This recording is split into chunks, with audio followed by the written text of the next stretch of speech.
అప్పుడు అన్ని రాళ్ళు రప్పలు కాబట్టి మనుషులు కూడా రాళ్ళులాగా చాలా స్ట్రాంగ్గా ఉండేవారు. ఇప్పుడు అలాంటివి కాదు కదా, చెక్క ఎక్కువగా కృత్రిమం ఎక్కువ వచ్చేసాయి కాబట్టి మనకు కూడా మన బాడీ కూడా కృత్రిమం అయిపోతుంది. కాబట్టి ప్రియమైన దేవుడు బిడ్డలారా, విసరువారు కొద్ది మంది ఒకటి చేత పని చాలించుకుందరు. విసరువారు అనగా బాడీలో అవయవాలు. ఈ బాడీలో అవయవాలు ఆక్సిజన్ తీసుకోవడం తగ్గుతూ ఉంటుంది. తిన్నప్పుడు గమ్ముని వృద్ధులకి అరగకపోవచ్చు. అందుకే కొంచెం అంటే ఇందులో మనం చిన్నపిల్లలు కూడా తీసుకొచ్చారు. చిన్నపిల్లలు కూడా కొంచెం చాలా త్వరగా 6, 7 ఆ టైంకి కూడా వాళ్ళకి మనం ఫుడ్ పెట్టేస్తూ ఉంటాం చిన్న పిల్లలు కూడా. ఎందుకంటే కొంచెం వాళ్ళు రన్నింగ్లో ఉన్నారనుకోండి, అవి గమ్ముని వాళ్ళకి అరుగుతాయి. అలాగే వృద్ధులు కూడా పసిపిల్లలతోటి సమానం కాబట్టి వాళ్ళకి కూడా జీర్ణశక్తి తగ్గిపోతూ ఉంటుంది. అంటే అరాయించుకునే శక్తి తక్కువగా ఉంటూ ఉంటుంది. ఇప్పుడు మనం మంచి యవనంలో ఉన్నామనుకోండి, అనుకున్నప్పుడు కొంచెం బాగా మిడ్ నైట్ అయ్యింది అనుకోండి, ఎక్కడికన్నా వెళ్ళొచ్చినప్పుడు మనకు కొంచెం ఫుడ్ తీసుకోలేదనుకోండి, మిడ్ నైట్ అయింది అనుకోండి, ఆ యొక్క రైస్ కొంచెం మనం తీసుకోకపోతే నిద్ర పట్టదు. ఆ టైంలో మనం తీసుకున్నాం, మనం ఏమనుకుంటాం, నైట్ కొంచెం లేట్గా మనం ఫుడ్ తీసుకున్నాం, అందుకే కొంచెం మనకి జీర్ణం అవ్వలేదు అంటే అరగలేదు అని చెప్తాం. ఇంత బాడీ మనకి చాలా స్టామినా ఉన్నప్పటికీ, మనం మంచి వయసులో ఉన్నప్పటికీ మనకే కొంచెం జీర్ణశక్తి పనిచేయలేదు, మనకి కొంచెం అది అరుగుదల శక్తి తక్కువగా ఉంది, డైజెషన్ సరిగా కాలేదని మనం అంటాం. అలాంటిది మరి వృద్ధులకి ఎలాగది ఆ యొక్క అవే తినే పదార్థాలు ఎలాగ అవి వర్కౌట్ అవుతాయి గమ్ముని, అవి వర్కౌట్ అవ్వలే, కొంచెం చాలా స్లోగా అవి ఏమవుతాయంటే తిన్నవన్నీ కూడా లేట్గా అరుగుతూ ఉంటాయి అనమాట. కాబట్టి అలాగే మన లివర్ ఎంత కొట్టుకోవాలి, మన కిడ్నీ ఎంత కొట్టుకోవాలి, హార్ట్ బీట్ ఎంత ఉండాలి, ప్రతి దానికి కూడా ఒక టైం ప్రకారం అన్నీ కూడా మనకి పనిచేస్తూ ఉంటాయి. చూడండి, మన పేగులు అరుస్తూ ఉంటాయి, అవి పట్టపగలు మనకి వినిపించు. నైట్ మార్నింగ్ ఈ యొక్క క్లాక్ మనకి గడియారం కొడుతూ ఉంటుంది, దాని యొక్క శబ్దం కూడా వినిపించదు. ఆ నైట్ నిమిషబ్దం అయ్యాక ఆ యొక్క క్లాక్ మినిట్ కూడా ఎలా కొట్టుకుంటుందో మనకి చక్కగా వినిపిస్తూ ఉంటుంది. అలాగే మనం ఒక్కసారి ఆ కడుపులో జీర్ణం అవ్వలేనప్పుడు ఆ పేగులు కూడా మనకి అరుస్తున్న శబ్దాలు కూడా మనకి వినిపిస్తూ ఉంటాయి. ఆ టైంలో మనకు గొరకొస్తే వినిపిస్తూ ఉంటుంది, మన యొక్క హార్ట్ బీట్ కూడా మనకి తెలుస్తూ ఉంటుంది. అంటే మార్నింగ్ ఏదేదో పనిలో ఉంటాం కాబట్టి తెలియదు. అలాగా ఇక్కడ ఏమన్నదంటే విసిరి వారి కొద్దిమంది ఒకటి చేత పని చాలించుకుందురు అంట. పని చాలించుకుందురు అంటే ఇక వాళ్ళకి జీర్ణాలు అవ్వపడవి అని కొంచెం బాడీలో శక్తి తగ్గిపోతూ ఉంటుందన్నమాట. వాళ్ళకి ఏమవుతుందంటే బాడీలో ఉన్న ప్రతి ఒక్క అవయవంలో కూడా వాళ్ళకి శక్తి తగ్గుకుంటూ వస్తుందని అర్థం అనమాట. కాబట్టి ప్రియమైన దేవుని బిడ్డలారా, పని చాలించుకుందరు. కిటికీలు గుండా చూచువారు కానలేక ఉందరంట. కిటికీలు అనగా ఒకసారి చెప్పాను కదా, ఆల్రెడీ చెప్పేసిన మెసేజ్ ఇది. కిటికీలు అనగా కళ్ళు, కిటికీలు అనగా కళ్ళు. కిటికీలు గుండా చూచువారు కానలేక ఉందరు. కిటికీలు అంటే కళ్ళు అని చెప్పాను కదా. కానలేక ఉందరు అంటే చూపు సరిగా వాళ్ళకి కనిపించకుండా ఉండడం అనమాట. చూపు వాళ్ళకి సరిగా కనిపించకుండా ఉండడం, అందుకే వారు స్వెట్స్ పెట్టుకుంటూ ఉంటారు. లేకపోతే పిల్లలది ఎవరైనా కూడా కొంచెం చెయ్యి అది కూడా సపోర్ట్ తీసుకుంటూ ఉంటారన్నమాట. కిటికీలు గుండా చూచువారు కానలేక ఉందరు. తెరగట్ట రాళ్ల ధ్వని వారికి తగ్గిపోను. తెరగట్ట రాళ్ల ధ్వని అంటే ఇప్పుడు చెప్పాను కదా, ప్రతి ఒక్క బాడీలో కూడా మనకు పని చేసే విధానం తగ్గిపోతూ ఉంటుంది. కిటికీలు అనగా కళ్ళుతో చూసినప్పుడు అంత క్లియరెన్స్, మనకున్నంత క్లియరెన్స్ వాళ్ళకి వృద్ధులకి ఉండదు. ఎందుకంటే వాళ్ళ చూపు మందగించుకుపోతుంది, ఎందుకంటే వాళ్ళ వయసు అయిపోతుంది, అక్కడ వాళ్ళ బలము తగ్గిపోతుంది, వాళ్ళ యొక్క యవ్వన కాలం అంతా కూడా క్షీణించుకుపోయింది. అంటే బలంగా ఉన్న మనిషి పేషెంట్ అయిన తర్వాత పేషెంట్గా క్షీణించుకుపోవడం వేరు, ఆ బాడీలో శక్తి సామర్థ్యం తగ్గిపోవడం వేరు. అంటే ఒక జబ్బు ద్వారా ఆ మనిషి యొక్క ప్రాబ్లం వచ్చి బాడీ వీక్ అయిపోవడం వేరు, వృద్ధాప్యం వచ్చిన తర్వాత బాడీ వీక్ అయిపోవడం వేరు. మనకు తెలుసు కదా, పాప మంచి వయసులో ఉండగానే చనిపోయారు, మంచి వయసులో ఉండగానే ఇదైపోయారు అంటారు. కానీ పెద్దవాళ్ళు ఏమంటారు, చాలా కాలం బ్రతికెళ్ళే, ఇంకప్పుడు బ్రతికి మాత్రం ఏం చేస్తారు. అక్కడ చనిపోయిన మనిషి కూడా ఏ రీతిగా చనిపోయాడు, ఏ వయసులో చనిపోయాడు, ఎందుకు చనిపోయారు, చిన్నపిల్లలు, చాలా చిన్నపిల్లలు మరి ఎందుకు అలా అయిపోయారు. వయసు చెప్పేస్తాం, రోగం చెప్పేస్తాం, పక్కకి వెళ్తామనే కానీ అన్ని గుసగుసలే ఇలాంటి గుసగుసలే మనం మాట్లాడుకుంటూ ఉంటాం. లేకపోతే గుసగుస లేకపోతే మనకు అసలు జీర్ణం అవ్వదు. కాబట్టి ప్రియమైన దేవుని బిడ్డలారా, తిరగటి రాళ్ల ధ్వని తగ్గిపోను. అంటే ఒక తెరగలిలో భయంకరమైన కొంచెం గట్టిగా ఉన్న పప్పులు అంటే కందిపప్పులు కానీ, ఈ యొక్క పెసరపప్పులు కానీ ఏసి ఆ రాతి మీద ఎలాగైతే తెరగలతో తిప్పుతూ ఉంటే అవి నేను కూడా చిన్నప్పుడు మా డాడీ లారీ డ్రైవర్ అనమాట. మా డాడీ కందులు తెస్తూ ఉండేవారు.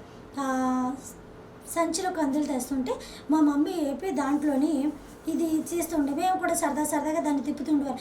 అప్పుడు అవి ఎలా వచ్చి ఉంటే పట్ట పట్ట పట్ట పట్ట అని శబ్దం వచ్చి ఎందుకు వచ్చి అంటే ఆ పిక్కలు చాలా గట్టిగా ఉండి కందిపప్పు గింజలు చాలా స్ట్రాంగ్గా ఉండి అనమాట. గట్టిగా పచ్చి వేపినప్పుడు కూడా కొంచెం చాలా స్ట్రాంగ్గానే ఉంటాయి. మేము కూడా అంటే అంత గట్టి పదార్థం నలగాలి అంటే ఈ రాయి ఇంత గట్టిగా ఉండాలని మేము వయసుకు వచ్చిన తర్వాత జ్ఞానం వచ్చిన తర్వాత తెలిసింది. వాళ్ళు అప్పుడు చెప్పిన చిన్న వయసులో ఇవన్నీ అక్కడ గుర్తుంటాయి కానీ కాబట్టి అంటే వయసులో ఉన్నప్పుడు రాళ్ళులాగా స్ట్రాంగ్గా ఉంటారు. ఎలాంటిది తిన్నా కూడా అరుగుతుందని మన పెద్దలు ఎలాగ మనకి సామెత చెప్తూనే ఉన్నారు.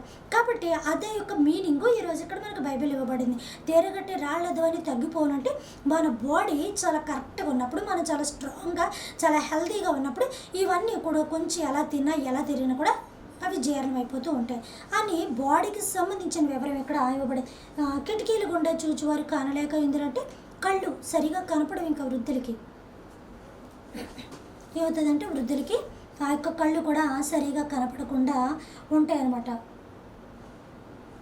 వీధి తలుపులు మూయబడును, పెట్ట కోతకు ఒకడు లేచును.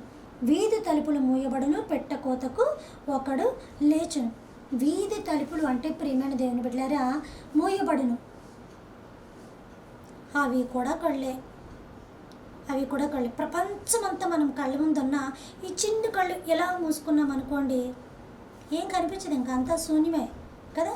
ప్రపంచం అంతా మన ముందు ఉన్న ఎన్ని అందాలున్నా, ప్రకృతి అందాలు ఎంత ఎలా ఉన్నా చక్కగా ఉన్నప్పటికీ కూడా మనం చూసేటప్పటికి మన యొక్క చిన్న కళ్ళు అలా క్లోజ్ చేసామనుకోండి ఓపెన్ చేస్తే అంతా కనిపిస్తుంది. అది కళ్ళు మూసుకుంటే మనకి ఏం కనిపించదు కదా. అలాగా ఏమనుంది మూయబడును అంటే మూసుకుంటూ ఉంటారు. ఎందుకు మూసుకుంటారు? నైట్ పడుకున్నప్పుడు కానీ తర్వాత పడుకున్నప్పుడు కానీ మూయబడును. పెట్ట కోతకు ఒకడు లేచును. పెట్ట కోత అంటే ఆ వృద్ధులు పెట్టిన గొరక. వృద్ధులకి ఎక్కువగా గొరక వస్తూ ఉంటుంది. ఎందుకంటే వాళ్ళకి ఆ బ్రీతింగ్ సరిగా అందదనమాట. అంటే ఆక్సిజన్ సరిగా అందక ఆ వయసులో ఇంకా శక్తి తగ్గిపోతూ ఉంటుంది. చెప్పాను కదా, ప్రతి ఒక్క బ్రీతింగ్ అంటే ఆక్సిజన్ సరిగా వాళ్ళకి అందక అదేమవుతుందంటే గొరక రూపంలో అది బయటకు వచ్చేస్తూ ఉంటుంది. పెట్ట కోతకు ఒకడు లేచునంటే ప్రియమైన దేవుని బిడ్డలారా ఈ గొరక ఎలా ఉంటుందంటే ఒక్కొక్కసారి పిల్లి అరిచినట్టుగా కానీ, లేకపోతే ఒక పెట్ట సన్నగా కూసినట్టు కానీ, లేకపోతే ఏదో ఒక పాట గొంతుకులోంచి మనం సన్నగా ఒక్కోసారి గొంతుకులోని వాయిస్ ఇచ్చుకుంటూ ఉంటాం కదా. అదేంటంటే దాన్ని ఏమంటారు, రాగాలు తీస్తున్నాం అంటారు కదా. ఏదో సరదాగా కూని రాగాలు తీసుకుంటూ ఉంటారు కదా. అలాగే మనలో మనం ఏదో రాగాలు తీసుకోవడం ఈ టైపులోని ప్రియమైన దేవుని బిడ్డలారా ఉన్న విషయాన్ని ఇక్కడ మనకి రాయబడింది. పెట్ట కోతకు ఒకడు లేచును అంటే ఆ యొక్క గొరకకి మన చుట్టుపక్కల ఉన్న వాళ్ళందరూ కూడా చాలా డిస్టర్బెన్స్గా ఉంటుంది. వాళ్ళకి నిద్ర పట్టదు. ఈ విషయం వీళ్ళకి తెలియదు.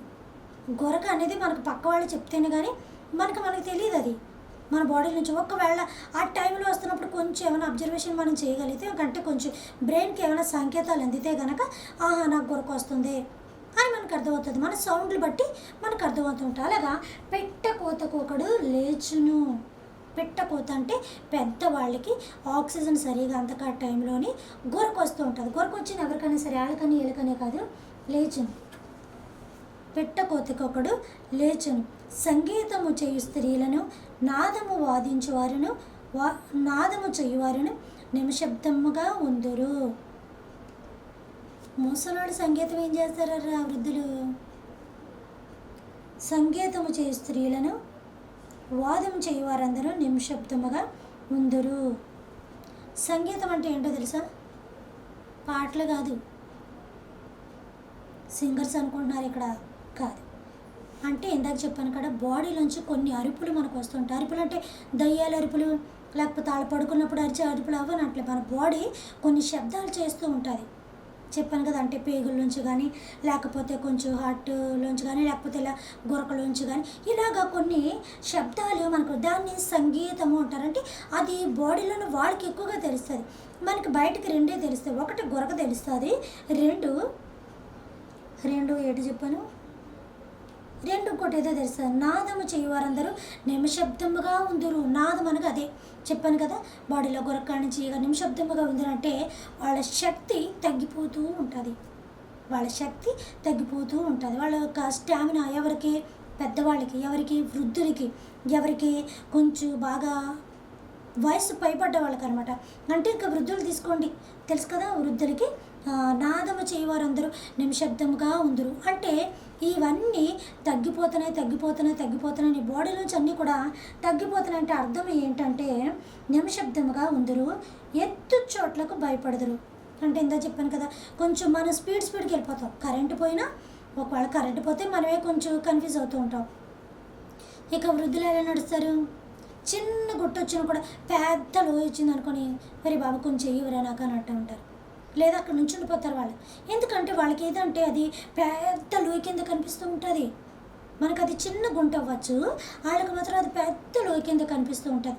ఆ లోయకి పాపం కళ్ళద్దాల నుంచి కూడా, ఒక్కోసారి మా డాడీ కళ్ళద్దాలు పెట్టుకునేదాన్ని నేను, సరదాగా పెట్టుకుంటే ఒక చోట గుయ్యిలాగా, ఒక చోట అప్ అండ్ డౌన్స్ కనపడుతూ ఉండేది. అంటే లోతుగా, కానీ కిందకు వచ్చి మామూలుగానే ఉండేది, కానీ సరదాగా అది అలా కనిపిస్తూ ఉంటుంది. అంటే వాళ్ళకి అది సెట్ అయింది, అది మనకి సెట్ అవ్వలేదు. సరదాగా ఆడుకోవడం కోసం ఏదో అట్లా మనం పెట్టుకోవడం అనమాట.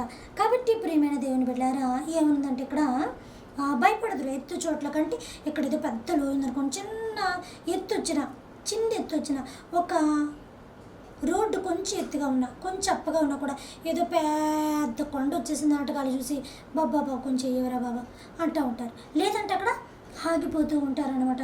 మార్గంలో ఏంది భయంకరమైనవి కనబడరు. ఇంక ఇవే ఈ చిన్నట్లు కూడా భయపడిపోయి వాళ్ళ పెద్ద భయంకరమైన ఏవో పెద్ద డైనోసార్స్ కనపడినట్టుగా బాధపడిపోతుంటారు. బాధ అంటే అదే వాళ్ళు దానికి భయపడిపోతూ ఉంటారు పాపం. ఆ ఎత్తు చోట్లకి, డౌన్ చోట్లకి, ఇలాంటి ప్రతిదానికి కూడా వాళ్ళు ఏమవుతారంటే భయపడిపోతూ ఉంటారనమాట. మార్గంలో ఏంది భయంకరమైనవి కనపడను. బాదము వృక్షము పువ్వులు పొయ్యను. బాదము వృక్షము, మళ్ళీ ఇక్కడ చెట్టు ఎందుకు వచ్చింది, పువ్వులు ఎందుకు వచ్చాయి, వృక్షము పువ్వులు మళ్ళీ ఇవన్నీ ఎందుకు వచ్చాయి అంటే ప్రియమైన దేవుని బిడ్డలారా, బాదము వృక్షము పువ్వులు పొయ్యను అనగా మన తల మన ఏరు. వృక్షము అనగా మనిషి, బాదము వృక్షము పువ్వులు పొయ్యును అంటే మన తల పండిపోవడం. పువ్వు ఎలా ఉంటుంది, వైట్ కలర్లో ఉంటుంది. పువ్వులు వైట్ కలర్లో ఉంటాయి. అంటే కొన్ని కలర్స్ ఉంటాయి, ఎల్లో కలర్స్ ఉంటాయి, తర్వాత రెడ్ ఉంటాయి, అన్నీ ఉంటాయి. కానీ ఎక్కువగా ఉండే పువ్వు ఏంటి అంటే కనుక వైట్ పువ్వులు అనమాట. పువ్వులు కలర్స్ ఉన్నాయి. ఇక బాదము వృక్షము పువ్వులు పూయినట్టే మన తల ఏమవుతుంది, వైట్గా పండిపోద్ది. ఇప్పుడు ఎవరికి పండుతుంది, ఎవరికి పడితే వాళ్ళే పండిపోతుంది.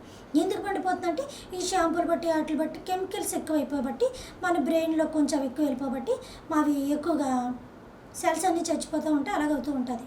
కాబట్టి ప్రియమైన దేని బిడ్డలారా, ఆ రోజుల్లో చక్కగా న్యాచురల్గా కుంకుడుగాయలు వేసుకొని ఇది చేసుకోబట్టి ఉంటాయి.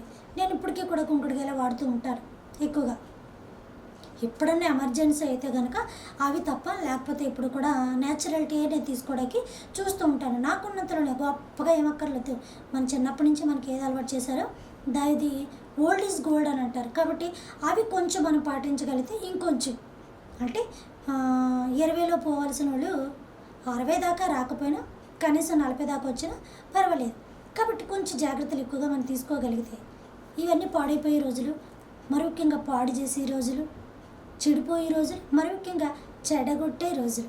కాబట్టి ఎందుకు చెడిపోయినాను అనద్దు, చెడిపోయినోడి దగ్గరకు మనం వెళ్ళొద్దు. వాళ్ళ చెడ్డోళ్ళని అస్సలు అనద్దు. చెడ్డోళ్ళకి వెళ్ళావంటే నువ్వు చెడ్డదానివే కదా, చెడ్డోళ్ళు అన్నావంటే నువ్వు చెడ్డోళ్ళే కదా.